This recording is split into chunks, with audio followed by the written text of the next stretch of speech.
On va prendre la direction de l'Orne pour nous intéresser à la première circonscription de ce département. Elle est détenue depuis 2020 par la députée socialiste Chantal Jourdan, qui avait sauvé son siège il y a 2 ans pour seulement 16 voix face à elle. Le Rassemblement national est en embuscade, la majorité présidentielle également. Vous voyez ces enjeux avec Pierre Maripeau. La première circonscription de l'Orne se situe au sud-ouest du département et compte 97 264 habitants. Alençon, ville-préfecture, est le pôle urbain le plus étendu. Suivent ensuite de petites villes nichées dans la ruralité, comme Domfront, La Ferté-Macé ou Sées. Comme pour le reste du département, ce territoire a tendance à perdre des habitants et à voir sa population vieillir. L'agriculture et l'industrie sont 2 secteurs d'activité bien représentés. Les employés et les ouvriers constituent une part très importante des actifs dans ce département. Des salariés qui, à 80%, utilisent leur voiture pour se rendre au travail.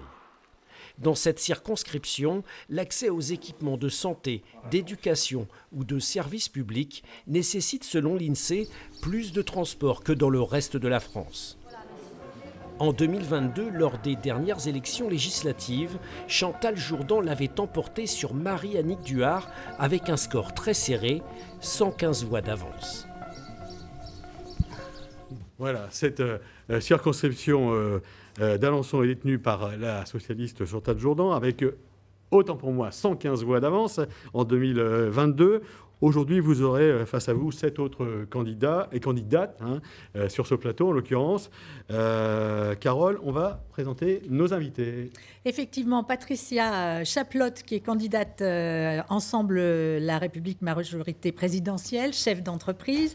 Manuela Chevalier, candidate de la droite et du centre, maire adjointe de Bagnoles-de-l'Orne en politique depuis 2008.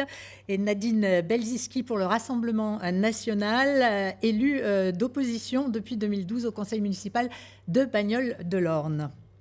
Alors, quand on voit les résultats des dernières européennes, où le Rassemblement national a totalisé sur l'ensemble de la circonscription plus de 33% des voix, Chantal Jourdan, vous dites quoi? Que là, pour le coup, votre siège n'a jamais été autant en danger? Alors, en effet, mon siège est en danger, mais aussi, voilà, je suis quelqu'un qui travaille sur cette circonscription, qui est reconnu, et donc je vais voir les électeurs et les électrices, et je crois déjà avoir compris ce que ce vote veut dire. Régulièrement, j'entends donc leur colère, et j'entends surtout leur manque de reconnaissance.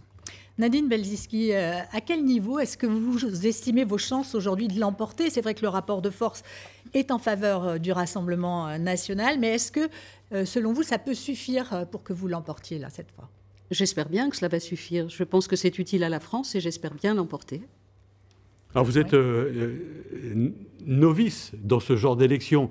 Vous êtes élu sur Bagnoles-de-l'Orne. Oui. Dont acte, mais vous briguez pour J'ai été élu plusieurs fois. Là, j'ai fait une campagne cantonale qui m'a permis de bien connaître cette partie aussi de la circonscription. Vouloir devenir député de la République cette fois? J'entends devenir député de la République parce que je pense que la France souffre énormément actuellement. Vous savez que mon métier, et je suis avocat par métier, et je pense qu'il est temps de défendre la France. J'ai un parcours qui me permet d'espérer y participer, qui me fait considérer qu'à l'Assemblée nationale, je peux être utile. Et j'ai choisi sans aucune hésitation ce parti parce que toute analyse faite, et avec bien d'autres, je pense que c'est le seul qui pourra agir. On a eu beaucoup de paroles. On n'a pas eu beaucoup d'actes. On verra si les scores des européennes sont dupliqués à l'occasion de ces législatives. On va en parler dans un instant. Nous avons la fierté d'avoir amené beaucoup de gens aux urnes. Et ça, c'est en soi une réussite. Je pense que lorsque la France... Il y avait près de 50%. C'est quand même beaucoup mieux que ce qu'on a vécu antérieurement. Alors, on va entendre les autres candidates présentes sur ce plateau, Carole. Avec Patricia Chaplotte, qui portait les couleurs de la majorité présidentielle. Vous avez d'ailleurs reçu le week-end dernier à Alençon le soutien de Gabriel Attal. Il parle de vous comme d'une amie qu'il connaît depuis longtemps. C'est en revanche votre première candidature à ce type d'élection. Comment est-ce que vous comptez, vous, convaincre les électeurs de cette circonscription? Alors, je crois d'abord que je suis depuis une campagne. On a une campagne qui est très très courte. Donc pour convaincre, il faut essayer de s'immerger très très vite dans les préoccupations des Ornaises et des Ornais. Donc évidemment, c'est un travail très très très très difficile. Matin, midi et soir, on est sur le terrain, on rencontre des gens, on écoute leurs problèmes. Et je crois que les préoccupations des personnes qui habitent sur ces circonscriptions sont assez identifiées. Que ce soit le pouvoir d'achat, que ce soit la baisse de la facture d'électricité, des problèmes d'autorité, des problèmes de sécurité. Et donc j'entends bien pouvoir y répondre en siégeant à l'Assemblée nationale. Même si vous ne vous vivez pas au quotidien sur cette circonscription. Alors, on va reprendre l'histoire du parachutage, parce que comme ça, on va le régler tout de suite. Donc moi, vous savez, je suis née dans l'Aisne. J'ai fait mes études dans le Berry et à Poitiers. Voilà. Et je vis à Paris parce que je suis montée à la capitale chercher du travail. J'ai acheté une maison il y a 4 ans ici. Donc vous savez, la notion de parachuter, je ne vis pas ici. D'abord, je vis ici la moitié du temps. Voilà. Et puis les parachutés, on sait ce que c'est en Normandie. Les parachutés, ils ont sauvé la France. Ils sont arrivés en Normandie. Donc je me sens très fière d'être parachutée. Mais c'était un autre contexte. Oui, non, mais d'accord. Mais ce que je veux dire, c'est que cette notion de parachutage, de ne pas être du territoire, tous les territoires, notamment les territoires ruraux dont je suis issue, ont tous les mêmes problèmes. Et je pense que ce qu'on nous demande, c'est de comprendre ce qui se passe dans le territoire et d'aller défendre l'intérêt à l'Assemblée nationale. Alors, face à vous, je me sens en capacité de le faire. Face à vous, pour l'instant à côté de vous. À côté de nous. Manuela Chevalier, vous êtes la candidate de la droite et du centre. Qu'est-ce qui vous différencie par rapport à vos adversaires là ? Bien, moi, je suis une élue de terrain. Je suis quelqu'un qui aime à la rencontre des gens. Je viens avec toute ma simplicité. Je viens également pour apaiser ce climat que je trouve très anxiogène. Le président de la République, en proclamant la dissolution de l'Assemblée nationale, a semé la confusion la plus totale. Et les électeurs sont perdus. Moi, c'est pour ça qu'ils voteraient pour vous ? Non, je viens simplement parce que j'aime l'Orne, je travaille dans l'Orne, je vis dans l'Orne, j'ai 52 ans, ça fait 52 ans que je sillonne, que je suis dans l'Orne, et je suis également soutenue par, je dirais, toutes les forces locales, presque toutes les forces locales de centre et de droite, qui souhaitent se rassembler autour de moi, surtout autour d'une candidature de terrain et pas pour une candidate arrivant de Paris. Par les Ornaises et les Ornais, et pas par les élus. Mais je les connais. Mais je les connais, je les vois. On n'est pas dans une sénatoriale, on est dans une législative. Oui, je les connais, je les vois tous les jours. Et ce soir, on va s'adresser aux citoyens ornais de cette première circonscription de l'Orne, qui ont des problèmes, que ce soit de santé, de pouvoir d'achat, de sécurité. On va évoquer tout ça, on va vous entendre sur vos propositions. Durant ces débats organisés en collaboration avec France 3 et France Bleu, on donne la parole à ces habitants des circonscriptions. Écoutez cette question posée par une habitante d'Alençon au sujet du pouvoir d'achat. Elle réclame plus de justice sociale. Si vous étiez élu député, comment feriez-vous pour réduire l'écart entre les personnes, les couples qui ont du mal à finir les fins de mois et les couples qui, eux, peuvent se permettre d'investir dans l'immobilier, de faire des vacances à l'étranger ou pas, voilà, sans se priver, etc. Justement, par rapport à cette question, à rééquilibrer les chances entre les couples qui sont plus modestes et ceux qui ont un peu plus de pouvoir d'achat, est-ce que c'est possible et avec quels moyens Chantal Jourdan, j'ai un petit peu de retard, excusez-moi. Merci. Alors oui, c'est possible. Et nous, par rapport au mouvement auquel j'appartiens, le Nouveau Front Populaire, voilà, nous faisons des propositions en ce sens-là. Première proposition, le SMIC à 1 600 €. Et j'ajoute à cette mesure quelque chose qui est dans une politique plus globale, c'est aussi de permettre aux petites et moyennes entreprises de pouvoir embaucher. Parce que dans l'Orne, voilà, c'est surtout typiquement le type d'entreprise que l'on a. Et cela donc sera possible simplement par une autre mesure qui est la question de moduler les cotisations sociales patronales pour les employeurs et de permettre donc aux petites et moyennes entreprises de payer moins et par contre aux plus grandes entreprises et multinationales de payer plus. Vraiment, ce qu'il faut remettre en route, c'est la question de la solidarité, du partage des richesses. Voilà, donc cette première mesure. Autre mesure, bien sûr, agir sur les factures d'électricité qui sont énormes pour les habitants. Et Alors, voilà déjà les on va entendre sur la question du pouvoir d'achat vos propositions. Nadine Belgiski, est-ce qu'on bloque les prix des produits de première nécessité, alimentation, carburant, énergie? Demain, vous dites plus d'inflation, c'est terminé au mois de septembre, grâce à nous, grâce au Rassemblement national qui prendrait le pouvoir. Plus d'inflation, ce ne sont pas que les produits de première nécessité. Plus d'inflation, ça bloque les prix. Bien. Alors on bloque les prix, on y réfléchit, on verra. Il faudra probablement bloquer. C'est une proposition de Jordan Bardella. C'est une proposition, mais qui suppose aussi de dire quel produit. Vous savez que je suis contente d'entendre que tout le monde est d'accord. Et le prix de l'essence, très concrètement. C'est le prix de l'électricité, parce que quand même le parti du président, c'était le parti de l'augmentation de l'électricité qui programmait l'augmentation du prix du gaz et qui programme au 1er juillet, parce que là, c'est pas un programme, c'est une décision prise au 1er juillet, l'augmentation des cotisations sociales des auto-entrepreneurs. Donc, mais si vous voulez aujourd'hui... Est-ce que vous dites, grâce à nous, ça va coûter moins cher de vivre au quotidien? Ah oui, bien sûr, et tout de suite. Ça, c'est sûr. Ça, c'est le premier objectif. Pourquoi? Parce que la première chose, ce sont les gens qui souffrent, évidemment. Et puis, ensuite, ce sera, vous allez me dire, oui, vous financez comment? Alors, pour nous, les modes de financement, ça va être d'abord l'économie, sur la fraude sociale.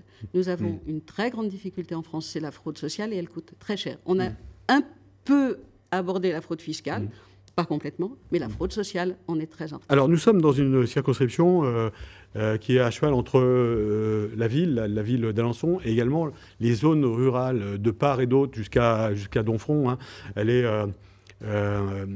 Elle a deux visages, en fait, cette circonscription. Il faut souvent se déplacer en voiture. On a plus de 85% des habitants qui n'ont pas le choix pour aller travailler ou aller faire leurs courses de se déplacer en voiture. Patricia Chaplotte, qu'est-ce qu'on fait pour un peu leur donner une bouffée d'air pour qu'ils se sentent moins étranglés par les factures? Alors, justement, je voudrais revenir sur comment on peut donner du pouvoir d'achat. Je crois qu'il faut être très concret. Et la base, c'est que les emplois sont créés par les entreprises ou par l'administration, la fonction publique et les entreprises. Donc, qu'est-ce qu'on doit faire? On doit essayer d'aider les entreprises, soit déjà d'en avoir un peu plus qui s'installent sur notre circonscription. Ça, il y a tout un travail à faire avec les organisations professionnelles et aussi la proximité de Paris qui attire des entreprises, notamment dans la logistique. Donc, ça crée des emplois.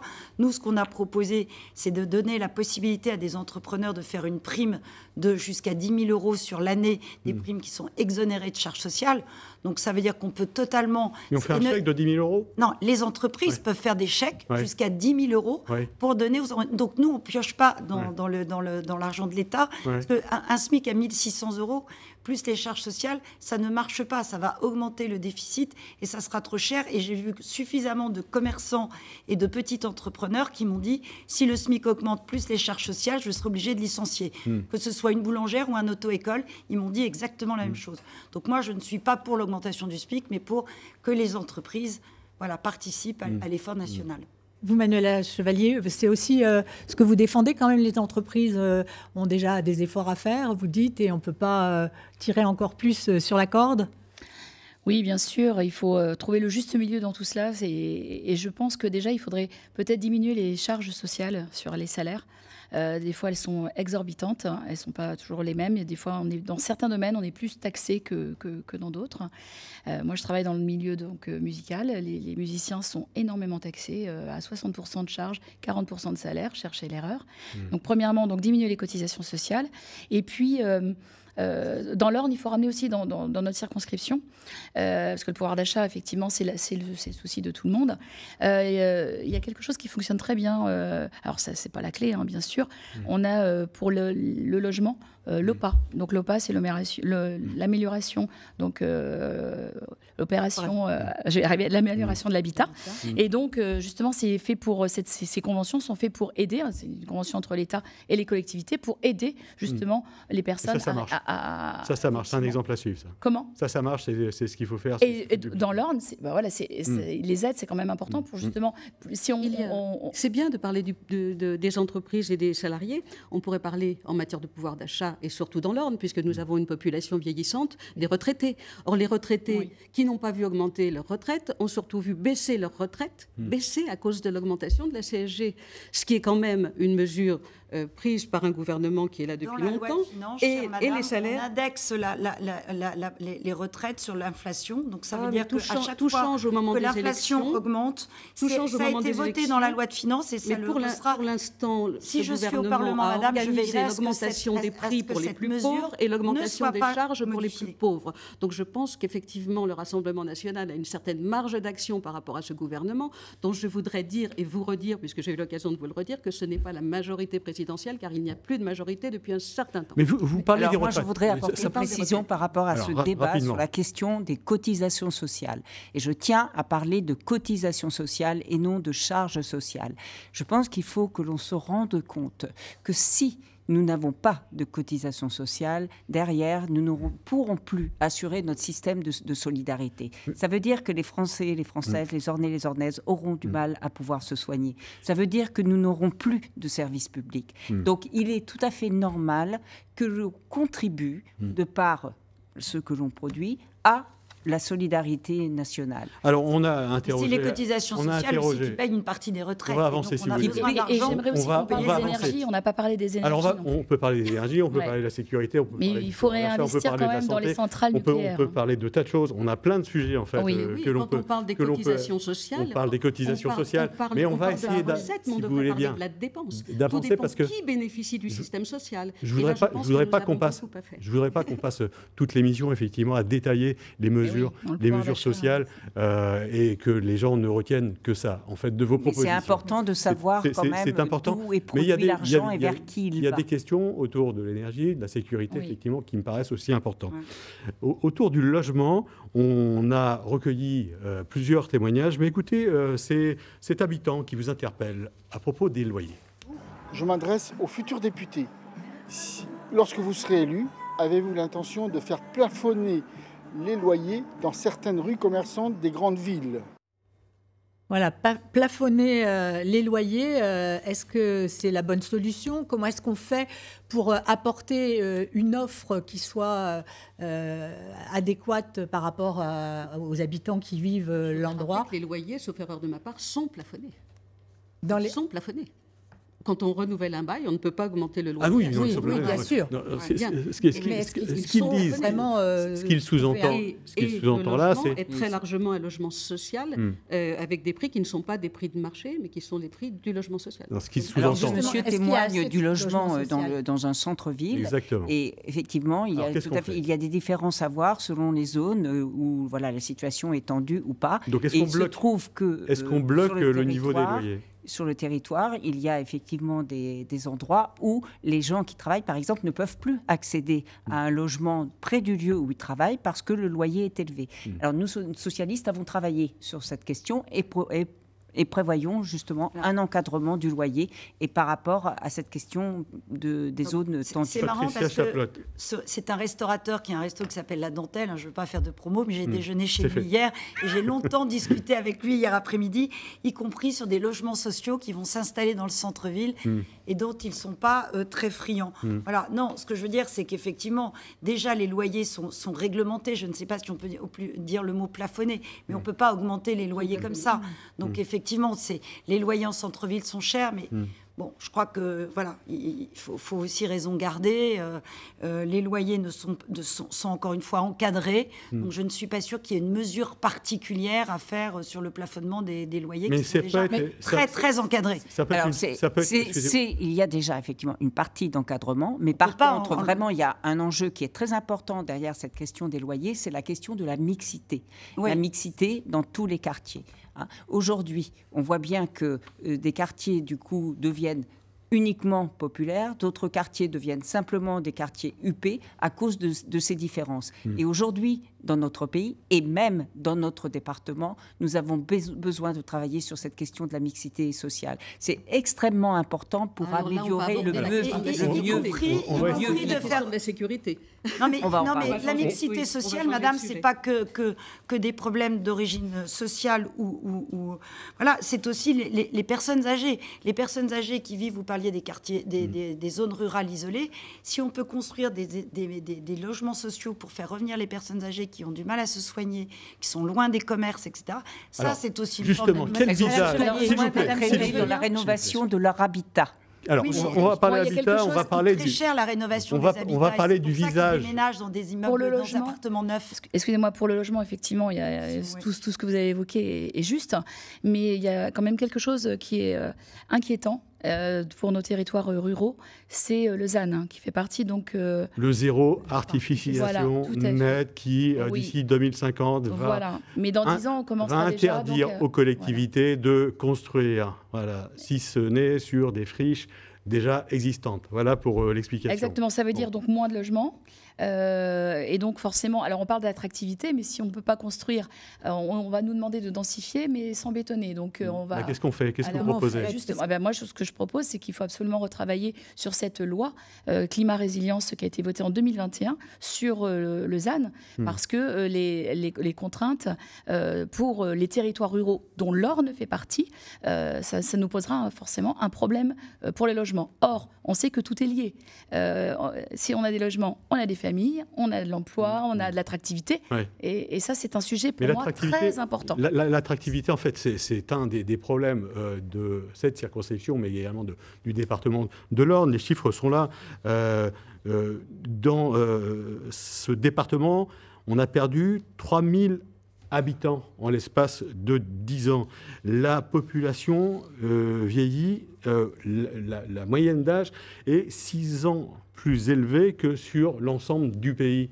Qu'est-ce qu'on fait pour attirer les jeunes qui n'ont pas forcément d'attache familiale ici dans l'Orne et qui se disent, si je dois mettre une épingle sur une carte, est-ce que je choisis le département de l'Orne et la circonscription d'Alençon? Chantal Jourdan, qu'est-ce que vous leur dites? Oui. Alors, tout d'abord, par rapport à la question du ZAN, moi, je pense qu'il faut absolument que les politiques d'habitat soient orientées vers la rénovation. Ça, c'est la première chose pour préserver donc les terres.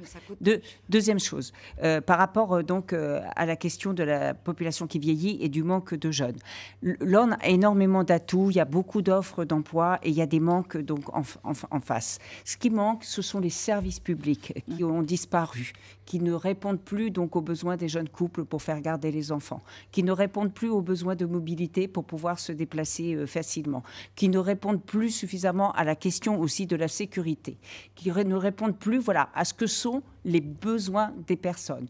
Et dernière chose, par rapport, on manque beaucoup de personnes dans le médico-social, et c'est la raison aussi pour laquelle c'est absolument nécessaire de revaloriser l'ensemble des métiers, mais aussi de reconnaître à l'ensemble des métiers que l'on avait dit emploi nécessaire pendant le Covid, toute la reconnaissance que l'on on paye mieux les métiers en tension. Je vais ajouter que pour les jeunes, on a prévu l'exonération des frais de notaire pour l'achat, parce que vous disiez de mettre une épingle quelque part. Ouais. Bon, on peut aussi venir acheter des maisons dans l'Orne avec des frais de notaire exonérés pour des appartements ou des maisons de moins de 250 Oui, et les collectivités, les droits de mutation en moins pour les collectivités. Sur ces questions. C'est aussi des recettes en moins pour sur ces questions. Pour la collectivité. Sur ces questions.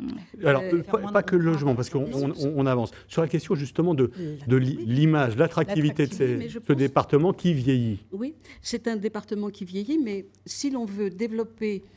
On doit partir de l'existant. L'existant, c'est une population qui vieillit, étant entendu que nous vieillissons mieux et que par conséquent, nous avons dans cette population qui vieillit des gens qui sont parfaitement actifs et qui sont éventuellement des retraités actifs. Donc il faut moduler un petit peu la notion de population qui vieillit avec l'évolution aussi de la vie et de notre état de santé globalement. Il faut s'occuper des gens qui sont aujourd'hui vieillissants dans l'Orne. Il y a des choses qui ont été faites dans certains villages. je pense à COC, on fait des logements adaptés. Quand on fait des logements adaptés, on permet à des gens âgés, mais avec des difficultés, ou le conjoint qui a des difficultés, ou des gens jeunes qui ont eu un accident de la vie, on leur permet de trouver un logement adapté plus en centre-ville pour se rapprocher. Et si on fait ça, on crée un besoin de service, et si on crée un besoin de service, on amène des gens actifs. Il faut faire les choses dans l'ordre. Et je pense qu'on peut faire les choses dans l'ordre, et vous savez que nous sommes le parti de l'ordre, donc ça ne vous surprendra pas. Et je pense qu'il faut s'occuper des gens qui sont là. cette formule. Qui sont là. J'ai préparé cette formule, non? Ah non, D'accord. Mais j'en ai beaucoup en réserve, je suis très imaginative, il n'y a pas de souci. On attend la suite, il reste un peu de temps. Et j'espère mettre mon imagination au service de la nation incessamment. Alors, parmi les thèmes développés dans cette campagne des législatives, on le dit à chaque débat, la question de la sécurité. On va en parler, mais d'abord écoutez cette réaction recueillie cette semaine. On est en sécurité nulle part. Ça, vous le ressentez? Ah bah oui, quand même, oui. Qu'est-ce que vous souhaiteriez demander aux députés à ce propos? Qu'on soit plus protégés. Dans de plus en plus de quartiers, même dans les rues, les gens se font agresser. Qu'est-ce qu'il faut faire pour les jeunes? Peut-être un couvre-feu, je ne sais pas, ce serait peut-être bien. Voilà, un couvre-feu pour les jeunes, ça avait été d'ailleurs... je crois que la question s'était posée au moment où il y a eu les émeutes à Alençon. Il y a les caméras, il y a différentes choses. Alors là, on était dans une situation très particulière. Le moment des émeutes où effectivement il y avait besoin de mesures vraiment pour contenir les choses. Le 1er juillet, mais plus généralement, voilà, je pense qu'il faut qu'on réponde plus généralement aux problèmes de sécurité donc évoqués par les personnes. Bon, j'ai régulièrement rencontré durant mon mandat les policiers, les gendarmes, et vraiment leur demande c'est il faut que l'on soit davantage. Ça veut dire qu'il faut qu'on renforce absolument les effectifs parce que eux croient aussi que leur présence auprès donc des habitants améliorera les choses. Pour se sentir en sécurité, les gens ont besoin d'avoir du relationnel autour d'eux pour que les relations tout simplement se régulent. Voilà. Et je pense qu'aujourd'hui, la technique n'est pas la seule réponse. Elle peut être une réponse à certains moments, hein, bien entendu. Mais par contre, de façon vraiment massive, ce sont les effectifs dont on a besoin, et particulièrement dans les quartiers que l'on connaît où il y a des difficultés. Les effectifs de la police de proximité, on entend ça, effectivement, ça fait partie du programme du nouveau Front populaire. Et vous, qu'est-ce que vous proposez, Patricia Il y a des choses très concrètes. Il y a une loi de programmation du ministère de l'Intérieur qui a été votée. On a créé 10 000 postes de policiers et de gendarmes supplémentaires entre 2017 et 2022. Et à nouveau, on en crée encore 10 000. Donc ça, c'est un texte de loi qui a apporté beaucoup plus de Mais on crée des postes, et puis finalement, en fait, on s'aperçoit que les trafics de drogue, ils prolifèrent. Oui, non, mais les trafics de drogue, vous avez justement des policiers qui les ont démantelés. Et vous avez aussi 238 brigades de gendarmerie qui ont été créées, dont 2 dans l'ordre, une qui va être à Sey et une autre, je ne sais plus, à côté du Haras du Pin. Donc ça veut dire qu'on a, dans la loi de programmation... Mais ça va régler tous les problèmes de créer des postes en plus ? Mais ça ne va pas régler, mais je rejoins Mme Jourdan qui dit qu'il faut plus de policiers sur le terrain. Et je crois que les citoyens, quand ils voient des policiers sur le terrain, ça les rassure quand même un peu et ça permet de faire le travail. Donc il y a eu 2 démantèlements comme on appelle ça, de réseaux de drogue. D'ailleurs, le procès est en cours en ce moment à Alençon. Donc on ne peut pas dire qu'il n'y a jamais rien n'a été fait. Et que je vous rejoins sur le fait qu'il faut des policiers. Et je vous signale que vous n'avez pas voté cette texte de loi et que le RN ne l'a pas voté non plus. Donc quand on demande d'augmenter les policiers, il faudrait voter les lois, quel que soit son appartenance. Alors, Madame Chaplotte, je vous ai déjà répondu à cette question hier. Je me suis abstenue sur cette loi qui comprenait différents versants. Sur la question de l'augmentation des effectifs, j'étais tout à fait en accord donc, avec cette partie-là. Par contre, il y a toute une partie avec laquelle je n'étais pas d'accord. Et notamment, par exemple, aujourd'hui, la police scientifique ne peut plus fonctionner parce qu'il y a eu des déports donc, de fonctions, alors que c'est absolument essentiel pour la lutte contre les narcotrafiquants. Donc il faut aussi bien se rendre compte du pourquoi des choses. Justement, c'est quand même très compliqué sur Alençon. On sait qu'il y a eu beaucoup de choses. Hein. Vous parlez des narcotrafiquants. Il y a eu aussi les terroristes. Hein. Vous avez été gâtée. Madame Belziski, justement, vous, le RN... L'insécurité vient dans les petites villes, ce qui est très déprimant, je dirais, et elle vient aussi à la campagne. Parce qu'on parle d'Alençon, mais si on va dans notre circonscription, mais quel frein fort on peut apporter ? Mais je veux quand même rappeler qu'il n'y a pas que ces problèmes, parce que ça déborde sur les campagnes. Il y a énormément de cambriolage, il y a énormément de vols de matériel agricole.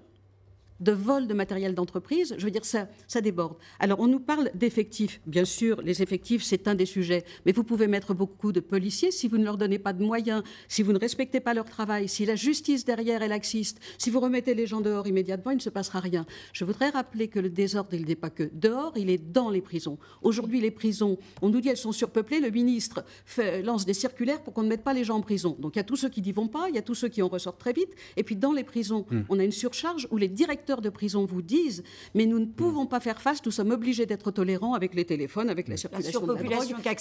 Bien sûr, la surpopulation carcérale, elle est liée à la population carcérale. Nous avons en prison trop de clientèle, vous savez, ça tue le service. Alors la clientèle de la prison aujourd'hui, ce sont beaucoup de gens qui n'ont rien à faire en France et c'est un des sujets de savoir si nous devons laisser dans les prisons des gens qui amènent le désordre et qui empêchent même de gérer les prisonniers. Maintenant, il y a des mesures qui viendront accompagner des mesures fortes. Il y aura des mesures d'accompagnement pour inciter les familles à faire leur travail. Je tiens à rappeler que Gabriel Attal... On n'a pas entendu Manuela Chevalier sur cette question. Vous avez la très belle fiche pour nous rappeler tout ce qui a été fait, mais nous parlons de l'ordre. Vous avez besoin de fiches pour parler de l'ordre ? J'ai mes petits textes. Oui, vous avez vos petits textes. Non, c'est pas le sujet. C'est pas le sujet. Parce que vous venez nous parler d'ici en allant sur Internet et en prenant des fiches, et ça me désole. Non, je ne vais pas sur Internet. Madame Chevalier, alors Madame Chevalier, justement, vous disait hier. Et on va l'entendre, Madame Chevalier. Manuela Chevalier, qu'est-ce que vous avez à dire sur ces questions d'insécurité? Alors, la montée de la délinquance, c'est une réalité. C'est pas que dans les grandes villes. D'une manière ou d'une autre. On se retrouve tous autour de la problématique de la justice lente, laxiste, les peines qui ne sont pas appliquées, les OQTF qui sont pas... pardon, on parle toujours en acronyme... L'obligation de quitter le territoire. Non, mais là, on est dans l'Orne, dans cette circonscription qui va de Domfront à Alençon, et puis ça va pas. Voilà, mais en tout cas, on est d'accord sur un point. Qu'est-ce que vous faites si vous êtes député ?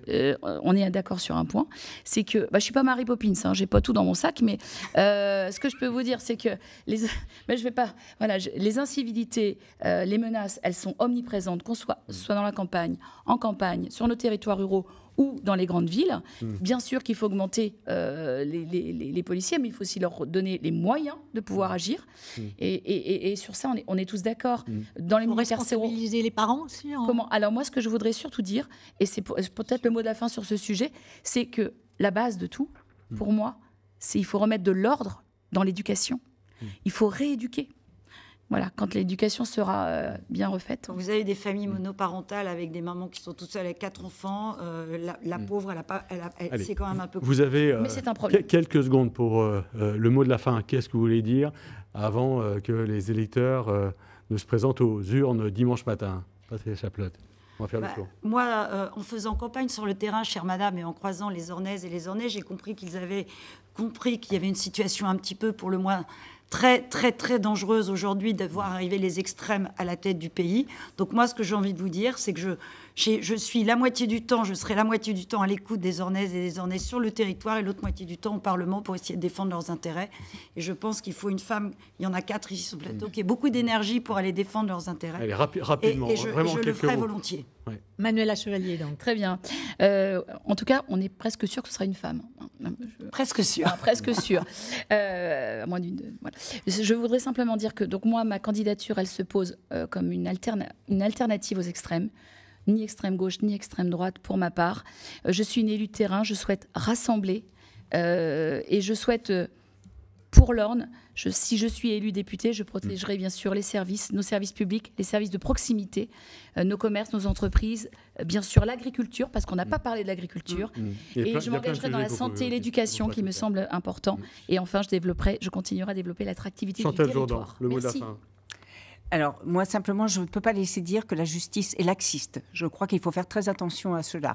Par contre, la justice n'a pas assez de moyens et n'a pas eu assez de moyens pour pouvoir mener son travail. Mais pourquoi on voterait pour vous dimanche ? Alors, par contre, je vais simplement dire que, voilà, d'abord, je vous demande, est-ce que je suis d'extrême gauche par rapport à ce que j'ai entendu ? Première chose, je vous demande de regarder ce que je fais donc sur le terrain. Et je vous demande dimanche prochain simplement de voter pour moi si vous reconnaissez tout le travail que je fais pour les services publics, pour l'accès à la santé, pour les écoles, pour les hôpitaux, sociaux et pour le mieux vivre de chacun des habitants de l'Orne. Nadine Belziski, vous êtes d'extrême droite. Je ne me reconnais pas d'extrême droite, mais de droite, tout à fait. À ma gauche, j'ai l'extrême gauche, parce que Mme Jourdan veut nous faire oublier qu'elle est socialiste, mais qu'elle est alliée avec le Front populaire, qui a généré des troubles au sein de l'Assemblée, des députés qui ont osé sortir avec leur écharpe tricolore dans des manifestations interdites et qui ont encouragé des violences. Ça, c'est l'extrême gauche.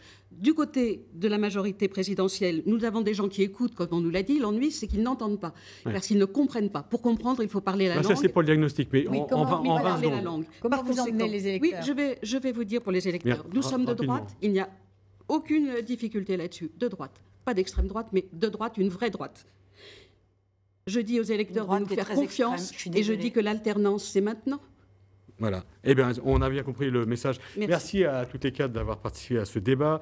Je rappelle qu'il y a 4 autres candidats qui sont face à vous. Camille Perchet pour Lutte ouvrière, David Génito pour Debout la France, Daniel Lecomte pour Reconquête, Didier Durandi et d'Hiver Droite.